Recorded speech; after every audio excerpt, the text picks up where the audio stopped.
I find strange is that Flores talks before practice every day, Leroy. He doesn't talk after practice. Because he don't want to sit around and do that after practice. I wish I could have did that. Really? Yeah. I think they do the players after practice. Dude, think about this. After you'd have been, here's what happens. You have meetings in the morning, then you have walkthrough, then you have lunch, then you have meetings, and you're in that facility at 8:30, but you don't go into the field till like 2:33. How much you eat at the facility? Like you get a scone? Like what are you doing for breakfast? It depends. In Minnesota, they had a kitchen with a cook.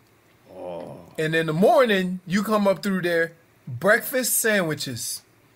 Wow. Like I'm not talking about the healthy variety. Like the bacon I'm egg talking about cheese?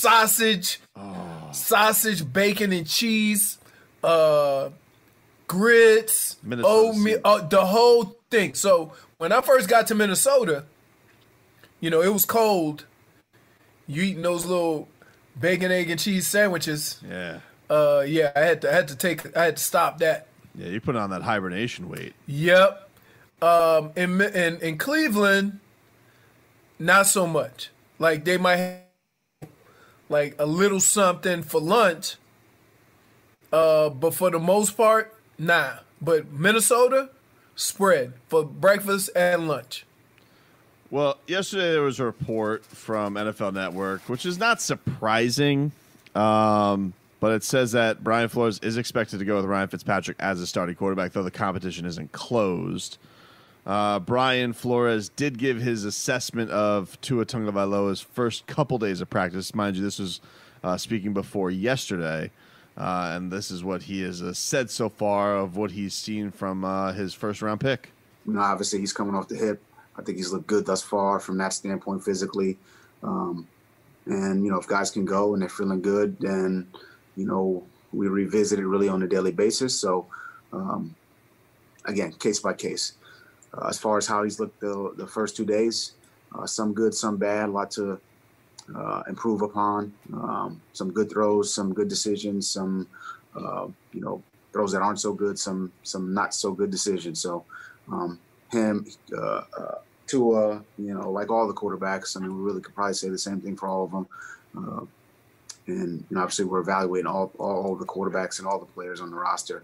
A lot of improvement needs to be made, but I'm pleased with all our quarterbacks as well as a lot of the players that are out there competing now. So there you go. There's the Dolphins head coach on Tua Tagovailoa's first couple days. Which is more than I thought he'd say.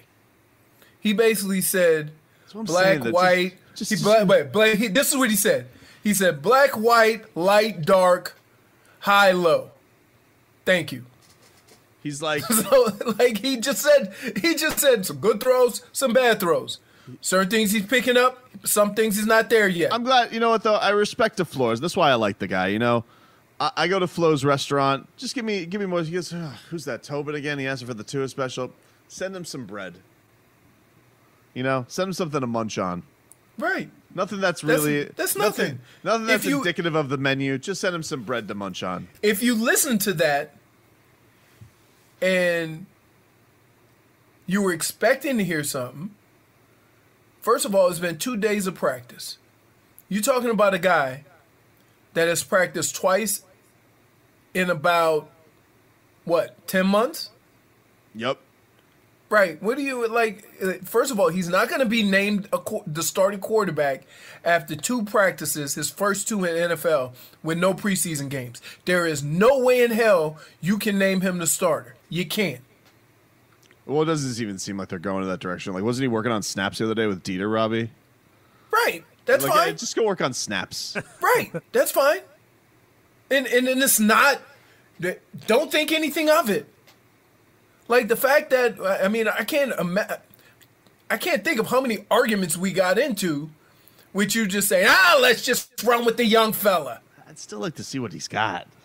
But with no preseason games, no practicing against other players, just starting the regular season, you're willing to future quarterback. You're willing to take your franchise quarterback and have him just go at it with no NFL experience. There's nothing good that can come out of that. What about like 2 more weeks? Like, how much can he get? What do you mean? They Like have 3 weeks before the season starts. Okay, like 3 more weeks of tuning up on practice. With no football? Yeah, like at the next level? Yeah, how much could they simulate it? You can't. You can't. You can't. Because as long as you got that red jersey on, and every eye in the organization looking down to make sure they baby don't get hit. Oh my God! Right, oh my God. right. You're not gonna get. You can't simulate it at nowhere near what he's gonna actually see. Here's the problem. Mind your P's and Q's, Van Ginkel. Right. Here's the problem. How are you gonna get him up to speed when every game counts? Like it's a tough spot because you can do that. Look, you can do that in the preseason. First preseason game, he plays second half. Then you move him, and then you say, going into that third, I want to see him get some reps with the first team. Well, and then maybe you could come to that conclusion. He's ready. That's going to turn into probably what the year turns in. It's going to depend upon what the year turns into, isn't it? Right? Like, there's going to be a difference, I think. And remember last year, and you give him props for this. Like, Flores wasn't playing the developmental game with Josh Rosen. Like, he gave him a little bit of a run. And then he ended up going to Fitzpatrick. But if they go into this year and the year starts off, let's just say the bill is due on Fitzpatrick and, they get off to some kind of 3-6 start. Mm-hmm. At that point, don't you have to kind of see what Tua's got? I think you still put Rosen in first. Really? Because so you're like not playing him at all this year. No. I'm not saying that. See, here's what I'm going to be honest about. I can't tell you if Tua is ready or not, but I know you're not going to know going into week 1. And if you're talking about Tua being a quarterback for 10 plus years, it's not worth the risk to put him in there too soon because this is a long-term investment. So I would put Rosen in. Now, keep in mind, at this point, if they are 3-6, the coaches could feel comfortable enough to put him in. So I'm not saying just don't do it. I've never said just don't play Tua and shut him down. What I've said is that make sure he's ready. Because if he's not ready, nothing good can come out of it. You can't, they'll say, oh, he needs to get experience. No, it doesn't work like that. Robbie, let's hit the headlines. What do we got here, man? This is WAXYAM South Miami and WSFS-FM HD2 Miramar, a radio.com sports station. You know what starts today, Robbie? Playoffs! Golf. Oh, golf. You also the playoffs. You also have the NBA draft lottery today. Yep, Tiger's playing today. Wait, what? Yeah, the draft lottery's today. In between, in between the 6:30 and the 9 o'clock game. Who has the best chance? I think Golden State. Oh, no. That would. Oh no! What if they got a young KD? Oh, that'd be a hell of a harpoon they get to throw. Oh, forget that. Hey, Anthony that Edwards, Michael Georgia. Porter. That Michael Porter is good. Maybe he was hurt when he came out, so you didn't really know. He didn't even play his senior year. Yep.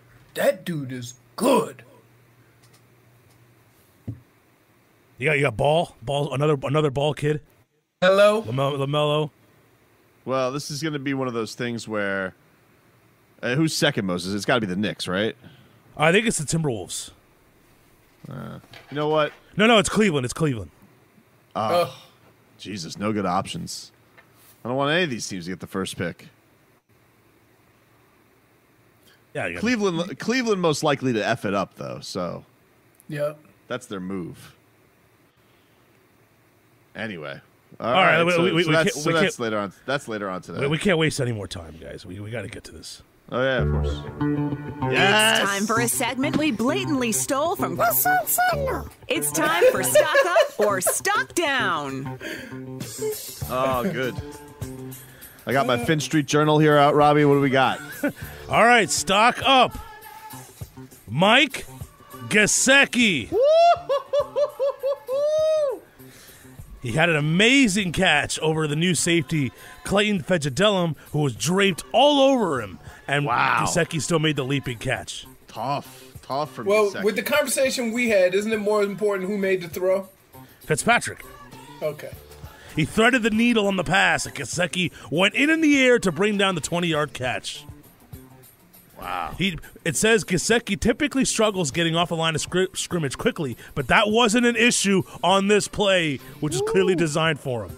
Well, listen, he's coming right into his prime. Let's go. Looked like he was figuring some things out last year. If he can get that blocking, Sans pants. Gesicki. Yeah, he's so big too. Like, why can't he block? Go He's block tall. somebody. He's not big. He's not small. We can't pump him up with some creatine. Pain Lab. Hey, you want him to be Gronk? Oh, I would love that, but he's not. I mean, come on.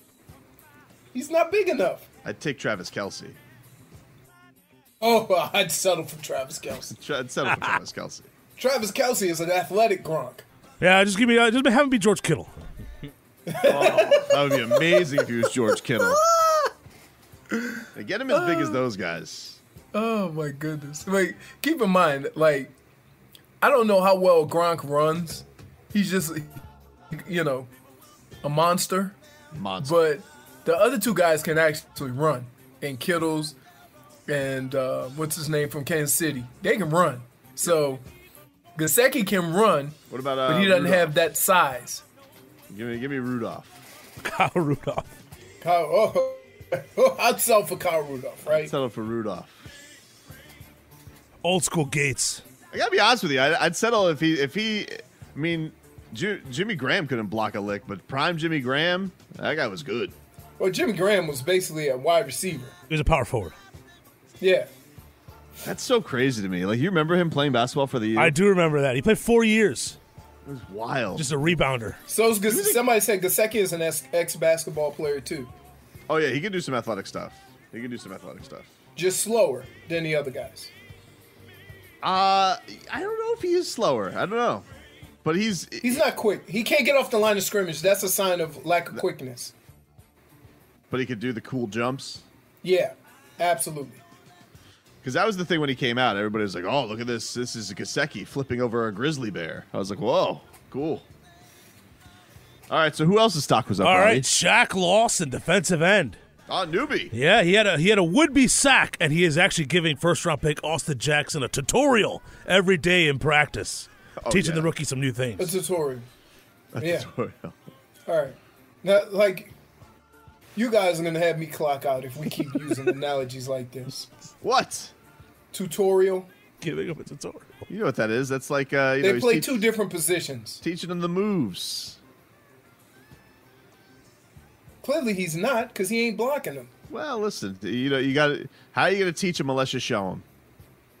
Really? Yep, All right. that's what they say. They said that back in the day when you were playing. No. It's never- hard to teach somebody when you can't do the things they can do. You didn't have a linebacker tell you how to hit the hole, Oh! Leroy. You see this opening here. In fact, most of the guys during camp would say stay away from him because he gets mad and he start running too hard, and we got a long camp. See that guy My there? rookie year camp was 6 weeks. You see that horde over there? He gets all angry like Sonic the Hedgehog. Leave him alone. That's it. Tasmanian devil.